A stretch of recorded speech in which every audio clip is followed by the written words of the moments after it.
তাহার একটা ছোট টিনের বাক্স আছে, সেটা ডালা ভাঙা। বাক্সের সমুদয় সম্পত্তি সে উপুড় করিয়া মেঝেতে ঢালিয়াছে।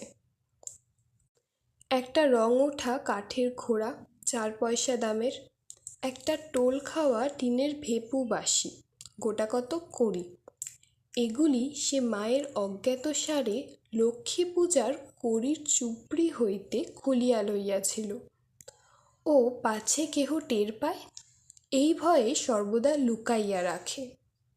একটা 2 পয়সা দামের পিস্তল, কতকগুলো শুকনো নাটা ফল, দেখিতে ভালো বলিয়া তাহার দিদি কোথা হইতে অনেকগুলি কুড়িয়া আনিয়াছিল।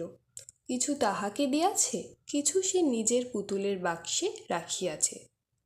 খানকতক খাপড়ার কুচি, গঙ্গা যমুনা খেলিতে এই খাপড়াগুলির লক্ষ্য অব্যর্থ বলিয়া বিশ্বাস